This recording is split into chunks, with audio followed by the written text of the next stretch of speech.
forget to do that. I'm going to go to responses, and let's see if anybody has responded. We've got one so far. Okay.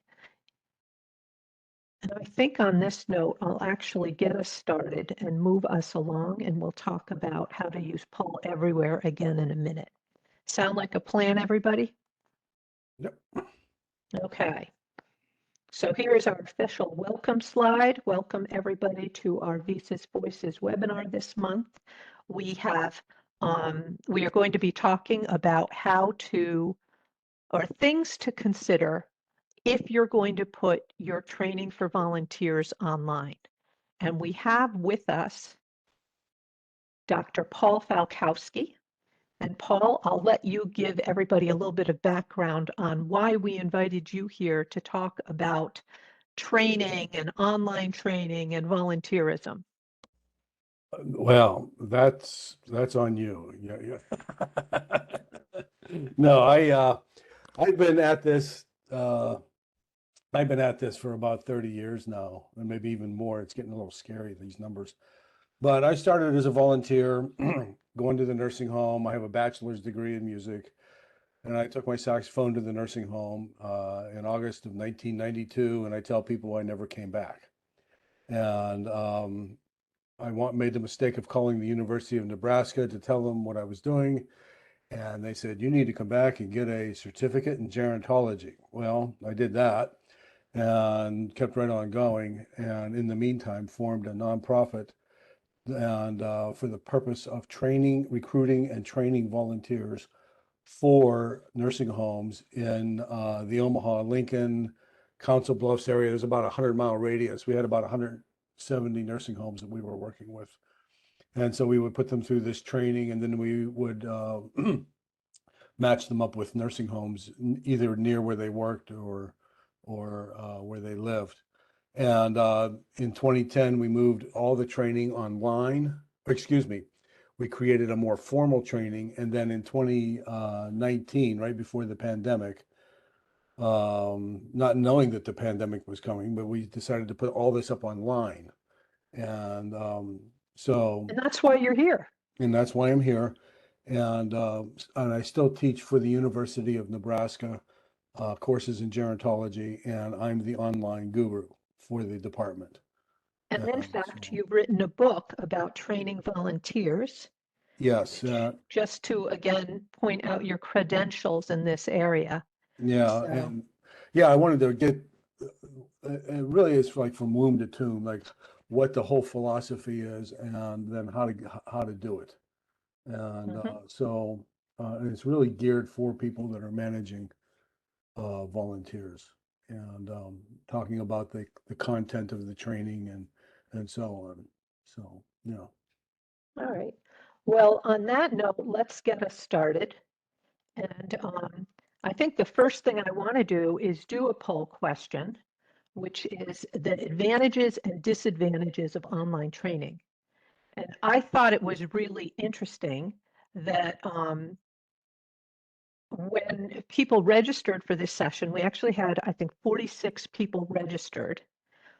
Only 5 have not taken an online class in the past.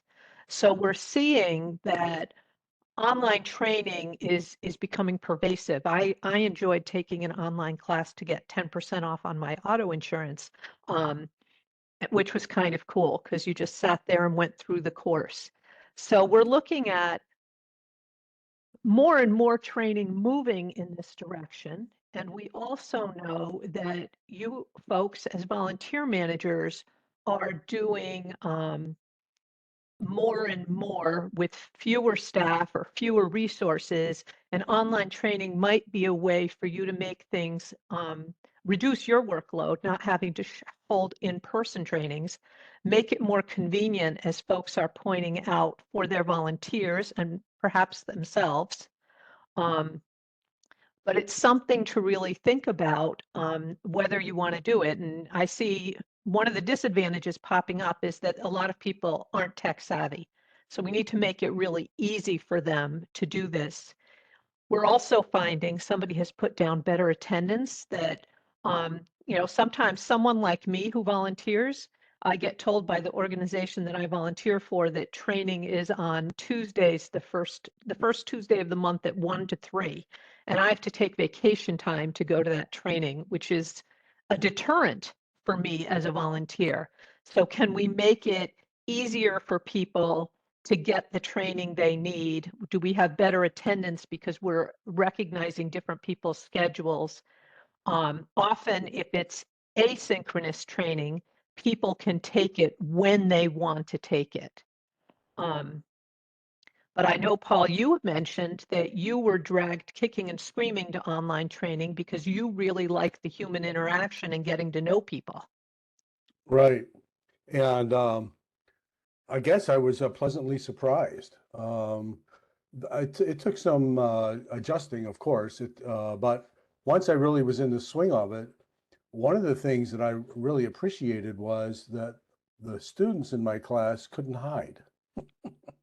If I Mhm. asked a question and you didn't answer it, then you don't get points. And so it's kind of an interesting dynamic in that there's actually more participation because when I ask a question or bring something up, uh, uh, people can't hide in the back of the classroom. You know, Paul, I found that I teach, as you know, at a couple colleges, and I love that about online training because I used to find that in-person classes, you have those two students in the front of the room that try to answer every single question. And Right. then you have a couple people hiding in the back that don't say a word unless you really manage to engage them. So when you Mhm. have an online class, as you point out, everybody kind of needs to participate. Mhm. Um, and I think this is a good point too, that nowadays with the technology we have, with things like VSys's online training module or a learning management system your organization may be using, you can actually make sure people took the training, that they're not just, Mhm. pretending to participate.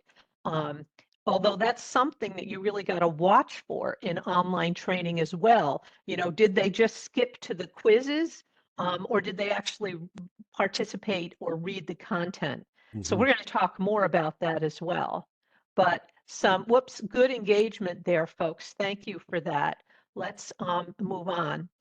So one thing that Dana Litwin, one of our VSys voices, always says, and I take this so to heart, is that every invitation is impactful on our volunteers.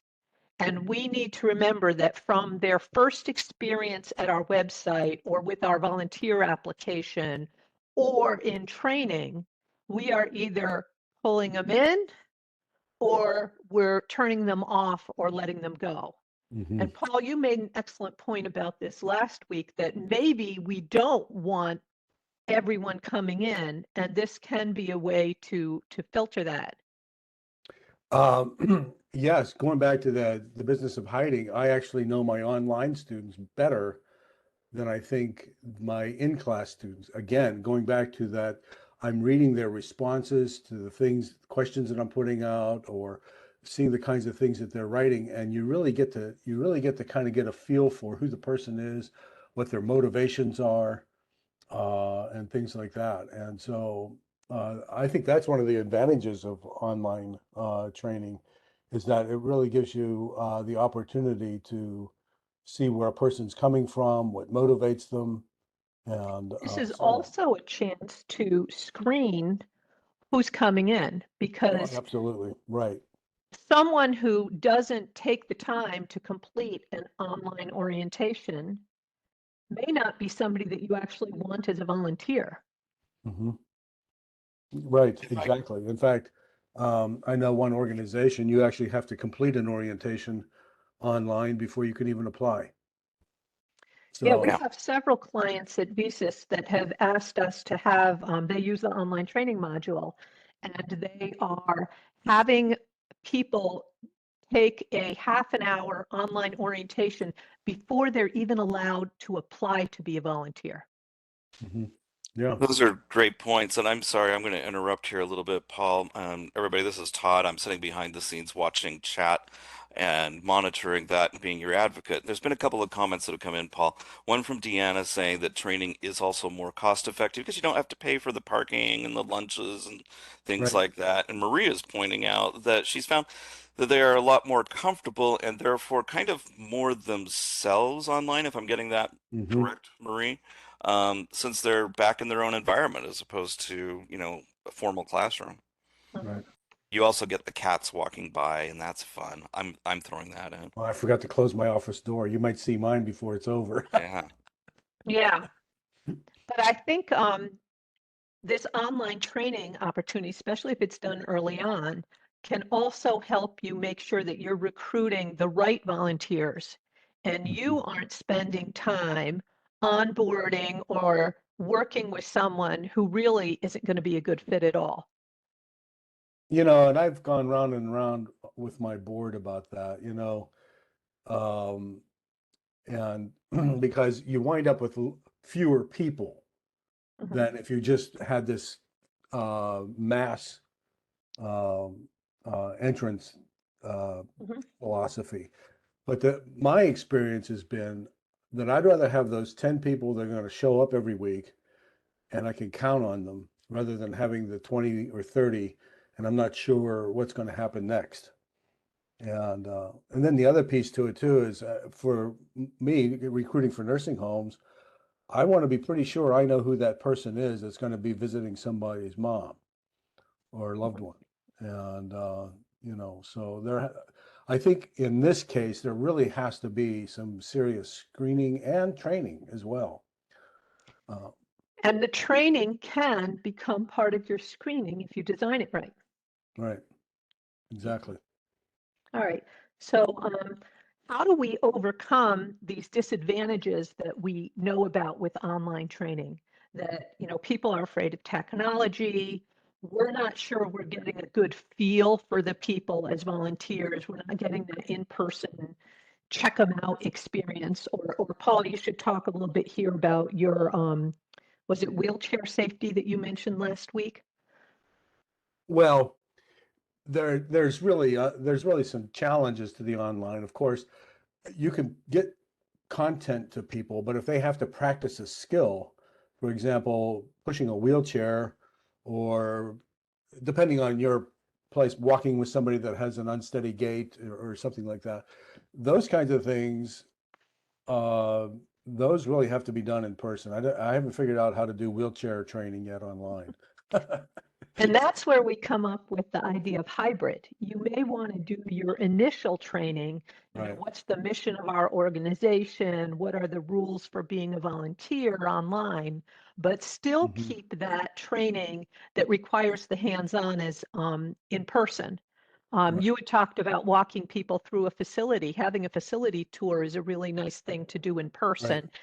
So if you can put some of your training online, but still keep the parts that you feel really need to be in person, you get the best, hopefully, of both worlds, Mhm. right? Right. Um, we also talked about how busy volunteer managers are, and creating training is a lot of work. The Hmm. last thing you want to do is put a PowerPoint online and expect people to read it, right? Um, I think we've all been there. We've all sat in that 50-minute, 60-minute session and the person is just reading their slides to us. And, after about 3 or 4 minutes, you want to poke your eyes out. And so that and I've ditched it altogether. I have ditched PowerPoint altogether. And I have nothing against PowerPoint. There are times when that's appropriate. But for this particular environment, I think the video, like we're doing right now, works the best. And it doesn't have to be, highly produced. In fact, some research says that the trainees, the students actually prefer that it's not highly produced.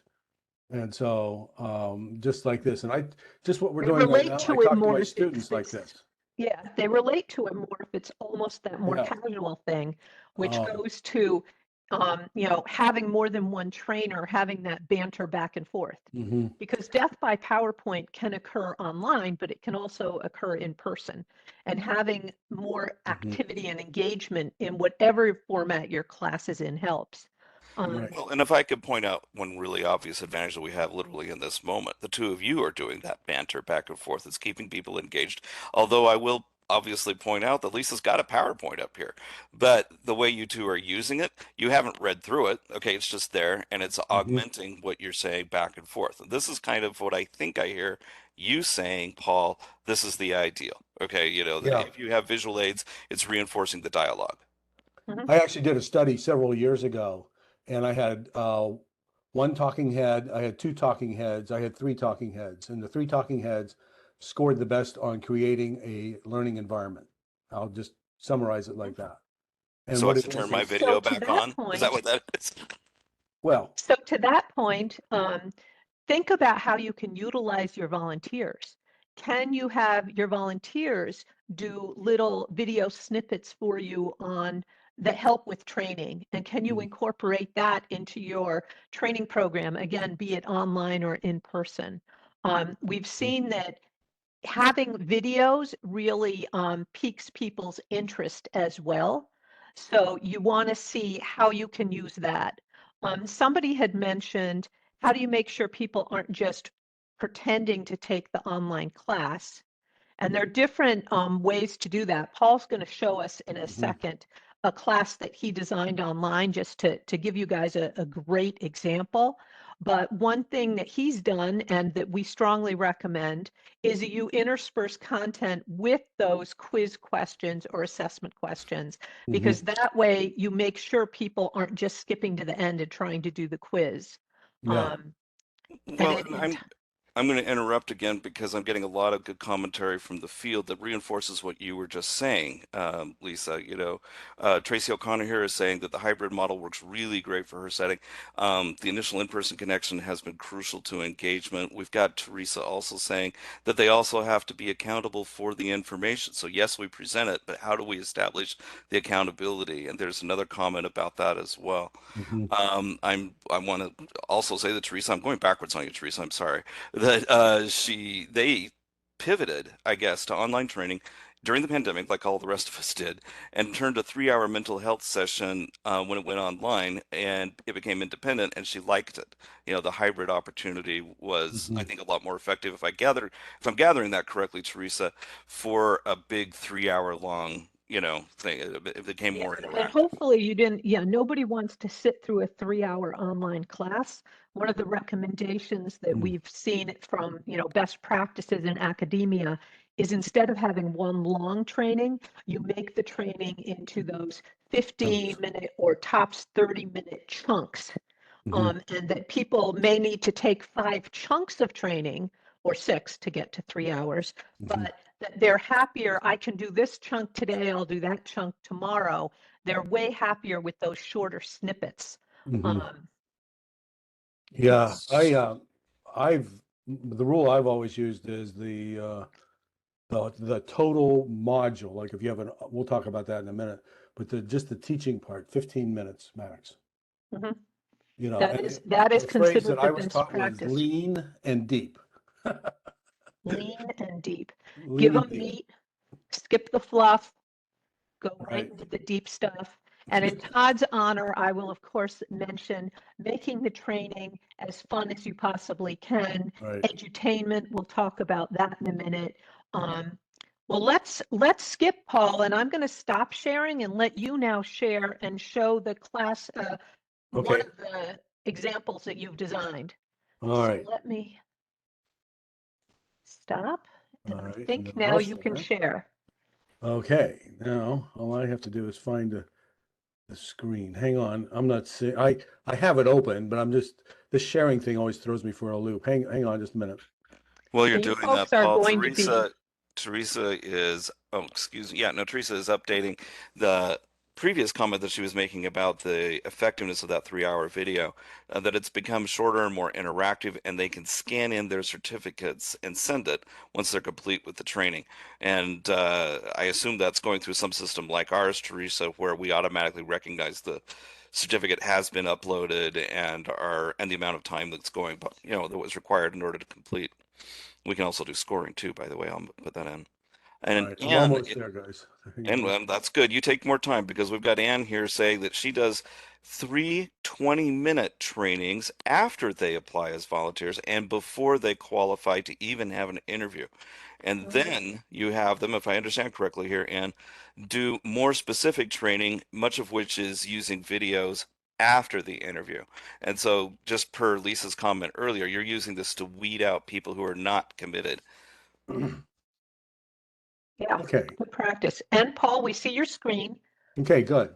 All right, so the platform that I'm using is Moodle, and this is my training course for volunteers, and so it's fairly lengthy. It's about 8 modules, but each module is really concise. It probably doesn't take them more than 20 minutes to do each module. Well, depending on the size of my, I call them lecturettes. And so, that's academia there for you, But anyway, but each module then opens up with an activity. And so this is a discussion question. Which older adult has had the most influence on you?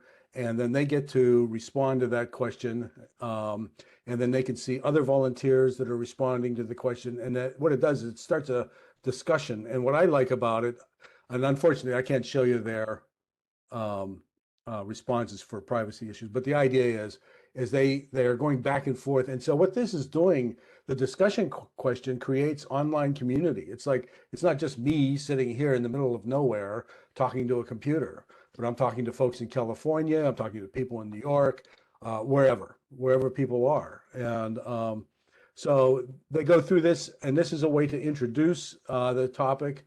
And then the lecturette is video. Remember, I told you I have ditched PowerPoint. So what I'm doing now these videos are a little more produced. I'm using a little more sophisticated software, but remember, I didn't start doing this yesterday. I've been doing this since about 2013.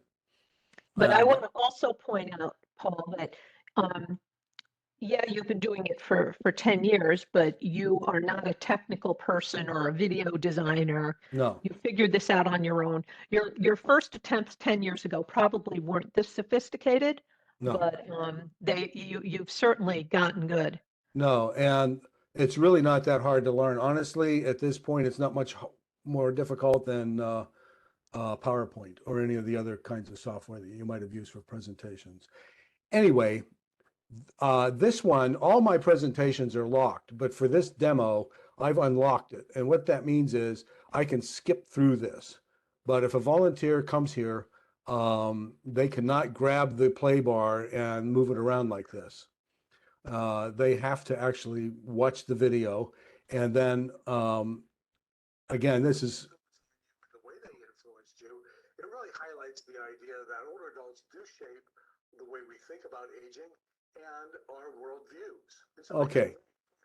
Play in our society. Okay, so I'm introducing the whole idea of aging in America, what's happening in America as far as demographics and the age wave, and then I talk about ageism in here. But then each one of these little circles, then the video will stop, and during the pandemic, we really learned how important those social connections are for us. And then it'll ask him a question. And so all these little dots are activities throughout the video. And so, and then they get feedback as well. So we know the people that don't get visitors probably have will die a premature death and so on. But maybe they're going to pick a wrong answer here just for the sake of demo.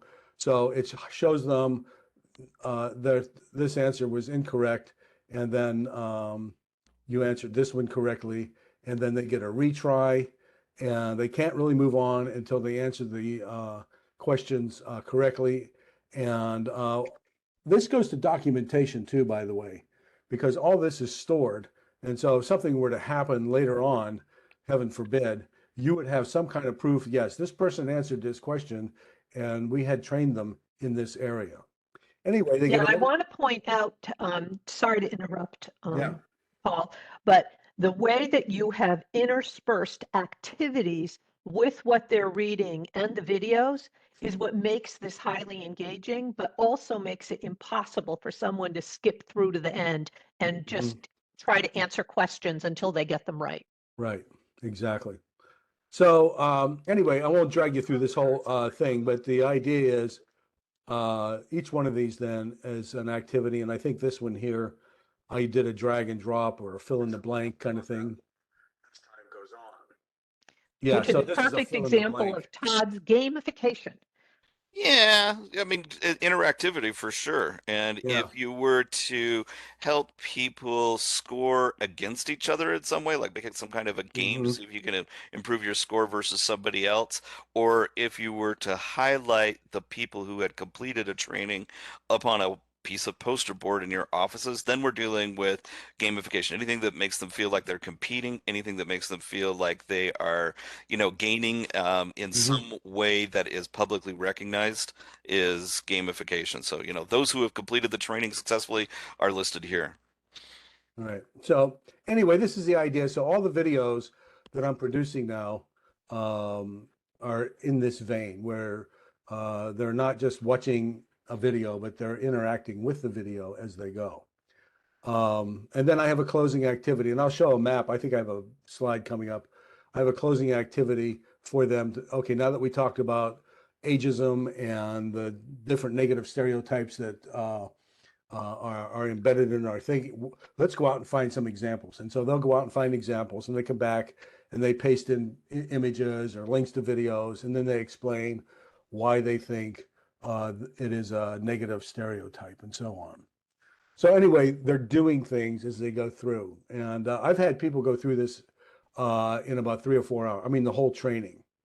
And then at the very end, I do have a certification exam, and I'm doing this mainly for due diligence again, because I want to make sure that if something, like I said, heaven forbid, something goes wrong, that we can come back and we can say this person, we trained this person in these topics and so on. And you mentioned earlier, in this particular software, I can monitor people's participation. Mhm. I can see what they're doing and which ones have completed the training and so on. So How long it took them that, yeah, yeah. I know that's one of the things that clients had asked us to put in our online training module is the ability to see how long somebody spent in the training. And Mhm. in fact, if you spend less than X amount of time, Mm. then the training kicks you out and says, doesn't look like you have time to really focus on this right now. Please try again later. They Mhm. don't let you do the final assessment questions if you've spent under a certain amount of Mhm. time in the actual training. Right. Um, And then they get a certificate when they complete the training yeah, that they can download and print and so on. or Do you put mind into if I their just, VSys profile. Lisa, Mm. I didn't do this in the last talk. Would you mind if I mentioned this?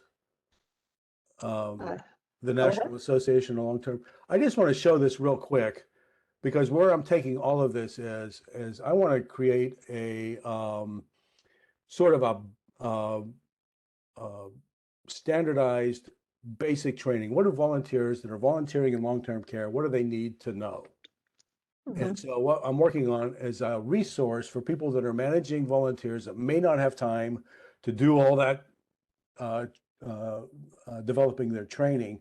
And so we're going to take that training I just showed you and we're going to open it up and to people that are managing volunteers, and then also try to provide other resources that might be available to volunteers because there's so many great programs out there. And let's see if it's going to show it.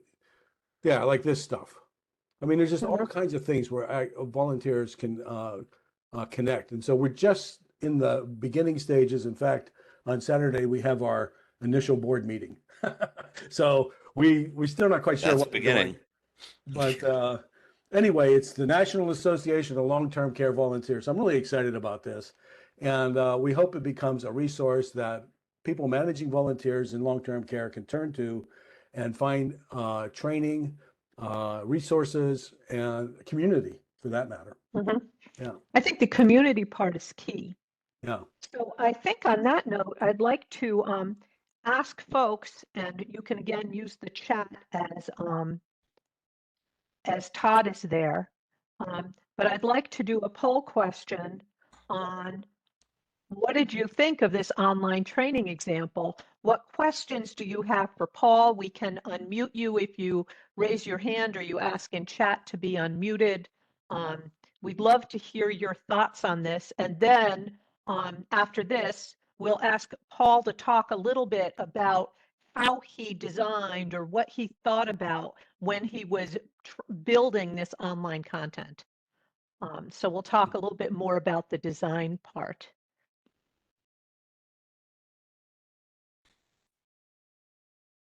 Yeah, I think Paul has done an amazing job of making this training interactive and interesting and, really engaging.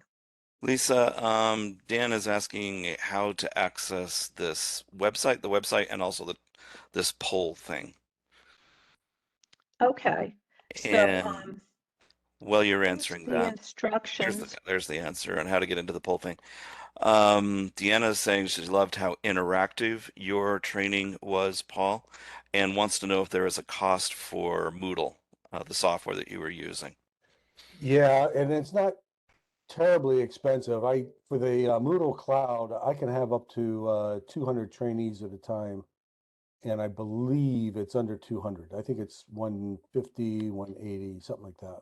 So Is that not a These year, are, terribly. Paul? huh? Is that per a year or is that a Yeah, per one-time year, fee?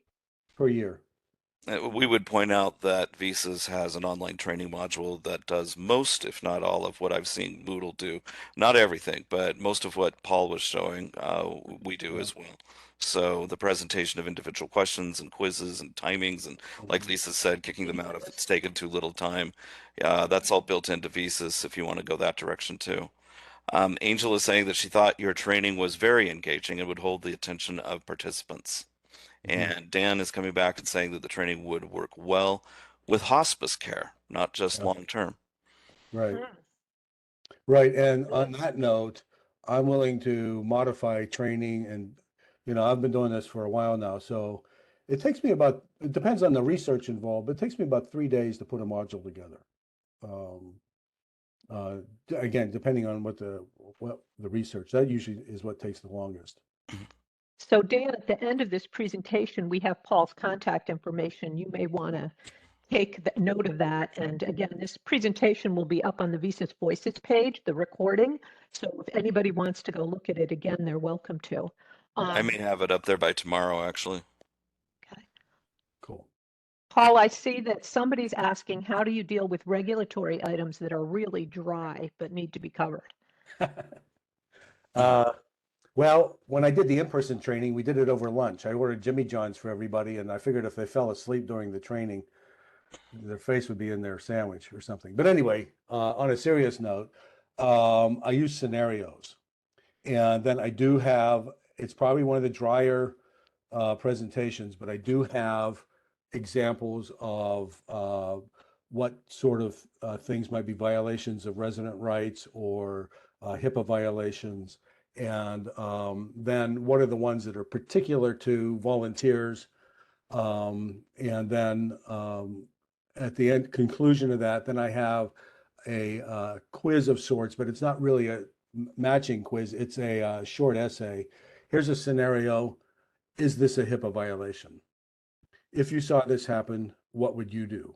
And so on. And so I try to keep that as still as interactive as possible. And then I comment, and I've gotten to where I'm actually doing comments like this rather than giving them a text comment. I have the ability to click on a little camera and I can say, okay, that's pretty close, but you might want to go back and review this, or that's exactly right. You've got, and so I'm giving them face-to-face comment. Yeah, yeah. It's a challenge. Um, There's no doubt. HIPAA, I've had another question come in while you're answering questions, Paul, and doing such a great job of it. From Tracy, how do you support volunteers who may be adverse or not at all adept to technology? well, for me, I've had people come in And I have an orientation and little short training videos. This is how you do a discussion question. This is how you watch the video. This is how you, and they can go back and look at that. And then if they're still stuck, they can contact me and I can do a screen share and I can walk them through it. I haven't had too much, to be honest with you. I haven't had a lot of, I can't even hardly think of one person maybe where I have had really something significant. Usually it's the discussion question. They may not be used to that, Mhm. you know. Yeah, I believe it's under $200 for the Moodle, as I recall. I'm sorry, I can't remember the exact number. But the reason I picked that was it's very similar to other LMS, but it's very inexpensive. So And you know, yeah. if you're just starting out, you can do, as Todd said, 90% of this with PowerPoint, recording videos on your phone, incorporating them into the online training module. So the VSys online training module would enable you to do most of this. In fact, I'm not sure what parts it wouldn't, but we can figure that out later. Good. Well, I'm going to move us off this poll question. And Paul, ask you to talk a little bit about what you think about when you are actually designing a class to go online. Well, what you want is people engaged in what you're about to talk about, and uh, and to really maximize the learning environment. So the first thing I do is I open it up with some kind of activity. Now, in person, anything goes. I mean, there's all kinds of games and physical movement activities and so on, but online, it's more of a challenge. And so I might have a discussion question. What do you think about this? A case study. I do the quiz on aging by Palmore, and I open up with that. And it's just a short quiz that talks about all the negative stereotypes. And then games, like as Todd was mentioning, but something to get them involved in the topic and thinking about the topic, and then move to giving them what you want them to know. So And you're moving from discovery here to information. right, exactly. And so then at that point, then if I was in person, I would be using flip charts and sticky notes, and I love whiteboards and that sort of thing rather than PowerPoint. Online, again, it's going to be a little more of a challenge, and I have here use PowerPoint if necessary, but use lots of images. Don't This is, for example, slide is a bad slide. It's all text, you know, and so you want to have images and things, and you want to tell them what you want them to know rather than making them read it. And then you can even, as Lisa was saying, you can incorporate videos into your PowerPoints. And I've done that as well. But the big thing is you do not want to read your slides to the group. Absolutely not. You And want to I, put I them to think sleep. your point here is that people like hearing stories. We learn through storytelling. That's how come, Mhm, we've got all those fables. And in the olden days, mhm. storytellers were so important, although they still are so important. Yeah. But I think if you tell a story or if you videotape one of your volunteers telling a story about how they had a HIPAA conflict that they had to resolve, having that volunteer say, well, I was challenged when, this family member started asking me questions and, blah, blah, blah, Mhm, blah, those kind of stories really help with learning. And those little video mhm. vignettes are super powerful. Yeah, Um, for sure. So I'm going to interrupt again. Anne and Debbie have very kindly tried to answer Tracy's question about what to do with volunteers who may be a little bit adverse or not adept with technology. And essentially, and please correct me if I'm wrong, Anne and Debbie here, you're both saying that you've set up separate computers that are hooked up to the internet in Mm, your offices, not the intranet, but the internet, and you're using them as facilitated online application systems. So you're there to help those who may have some concern mhm. about technology to be able to sit down and walk through the online forms. That's And brilliant. same thing is being true, Hmm. or is true, I guess, from what Debbie is saying for completing online education modules with their assistants. Mhm. Hmm. Yeah, we Excellent. also have folks that are doing that with online applications, that people come into the office and do the application online there because they want somebody holding their hand while they fill it out. And Yeah, hey, that's a. Mhm. that's a good learning experience for that future Hmm. volunteer too. Yeah, yeah, that's great. Well, then from giving them information, okay, now that you know this, let's do something with it. And so they get to practice. And again, it could be any number of things. Could be role playing, case studies, role playing online. I do have a module where the volunteer demonstrates reflective listening. And so what they do is they grab their phone and they do a 5-minute conversation with somebody, and they employ reflective listening techniques. And then they post that. They can upload that to the platform. That's as close as I've got to role play. It's better than nothing, I guess. And then again, group discussions, question cards, and just really any kind of, there's all kinds of ideas online now you can find for activities. And again, but it's the idea, now that you know this information, let's use it. Let's put it to work. And then And finally, one thing we oh, go ahead. I'm sorry, I'm going to say one thing we didn't talk about is the difference between asynchronous and synchronous online training. Mhm. So synchronous online training is when you might be doing training via Zoom, but it's actually happening real time. And you can do more of that role playing and case studies if you're doing synchronous training, but it's a lot, Mhm. it's probably more time for you because you're going to still then be holding the training the first Tuesday of every month. And it's going to be from 1 to 5, or, well, no, hopefully not 1 to 5, 5 to 6, or whatever times you generally hold training. Asynchronous training is this training that, for example, Paul is showing us, where the person can go do it at 2 in the morning if they want to. As Mhm. long as they're going through the training, the system will track that they're doing it. And Mhm. Paul is still engaging with the student, but it may not be exactly real time. Hopefully he's not up at 2 in the morning No. responding to those No, and students. I warn the trainees, don't, if you send me a text message or something on Friday night at 5 o'clock, you may not hear from me till Saturday morning. Yeah. Yeah. And so on, the weekends, a little flaky, but So again, you have the option of doing this asynchronously through something like Zoom or WebEx or FaceTime, whatever tool you have, or you have the option of building it.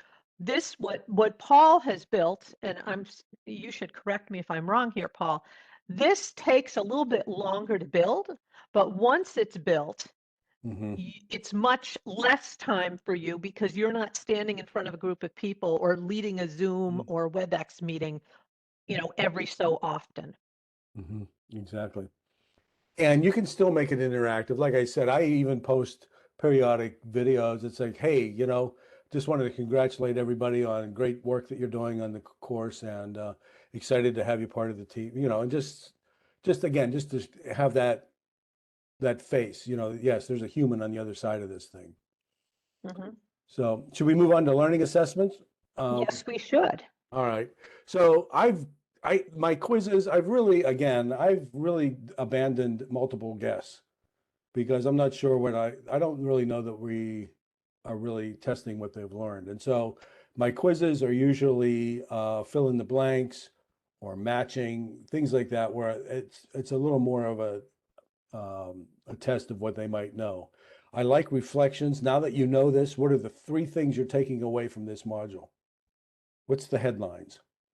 And you can see, what they might have understood, or in some cases misunderstood. And I've had that happen. And I've had to go back and say, wait a minute, let's take another look at this.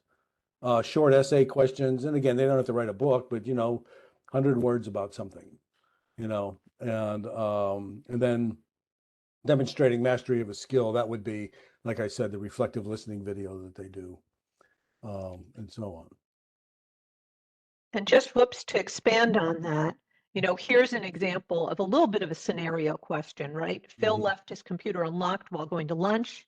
Is this a HIPAA violation?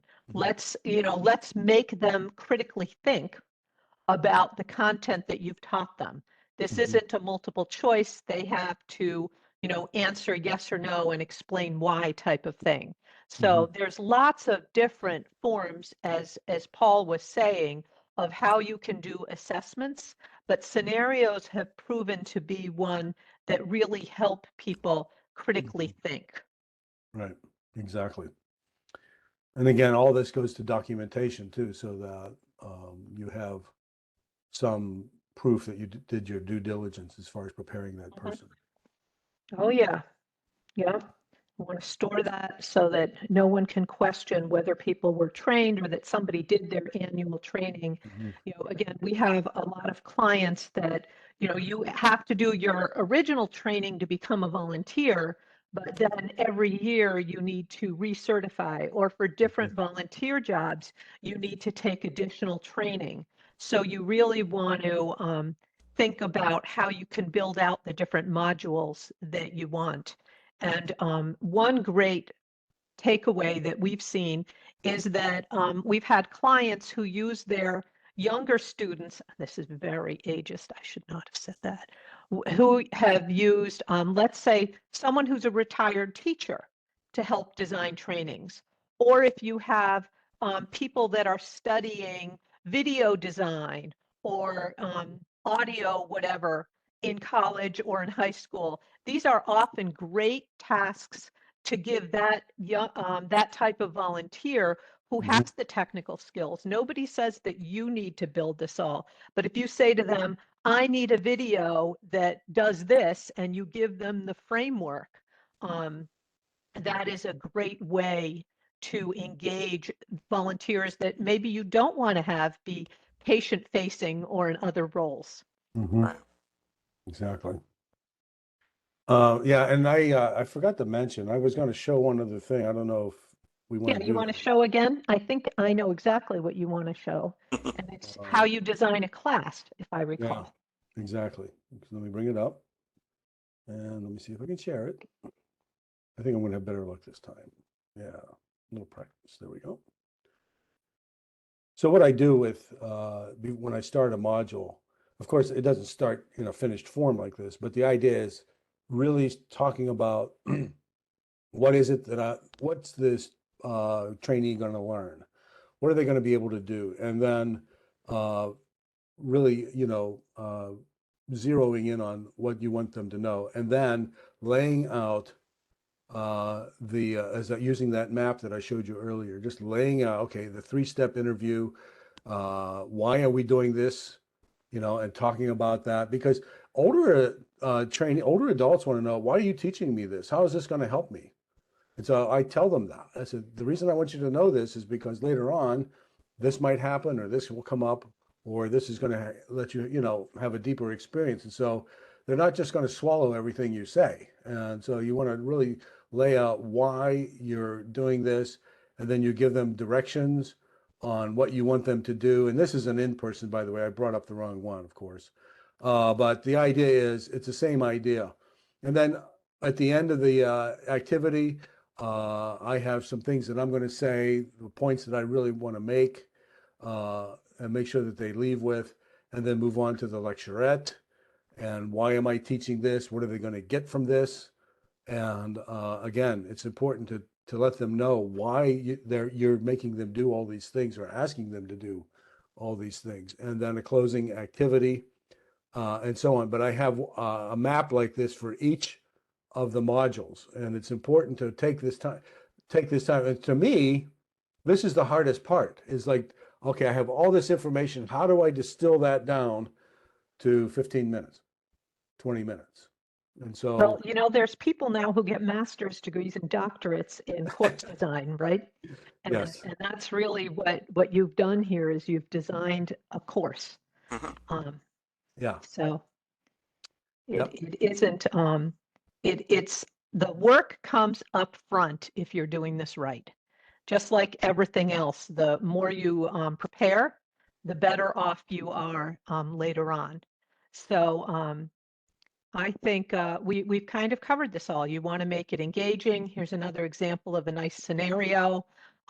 Use gamification if you can make it into contests or somehow make this more fun for people.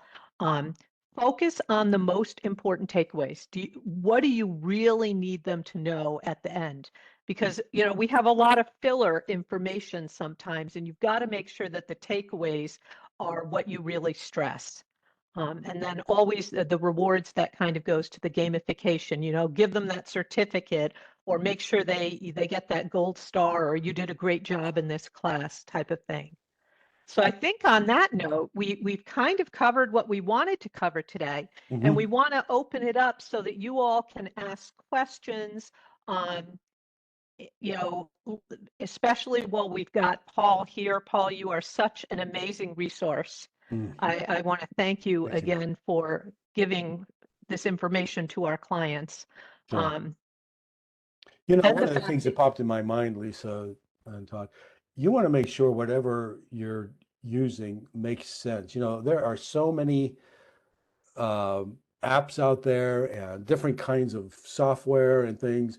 And I'm always getting approached like, you need to add this to your course. You need to add this to your course. And it's like, yeah, why?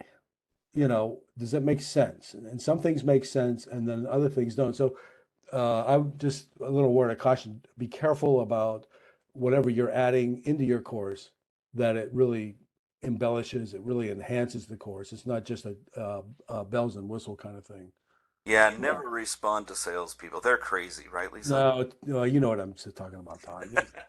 We're the know. salespeople. Every department wants their stuff top of the training, and you've got to security wants this to be covered, and the nursing units want this to be covered. You've got to really hone it down and figure out what's absolutely vital. And Paul, I also want to note that you were generous enough to say that if people want to reach out to you, they are welcome to do so. Yeah, So please. your personal information is up here on the website. Yep. I'm going to tell you guys to go check out this volunteerleader.com website. I think Paul's got a lot of information up there. You can tell this is his passion. This is your fun retirement job, right, Paul? Well, yeah, everybody wants to put me into retirement. I'm not I'm okay, semi-retired. I'll give you semi-retired. Except I'm putting in 50-hour weeks, so I'm not sure what that's all Yeah, about. But that's anyway, You failed retirement, Paul. I think so. No, anyway, yeah, I'm happy to help people out, answer questions, and so on. And again, this is something that I think is really key. And I think what really drives me is I've seen what volunteers can really do, the difference that they can make in a long-term care setting or in any organization for that matter. But you can't just put people in a situation and hope for the best.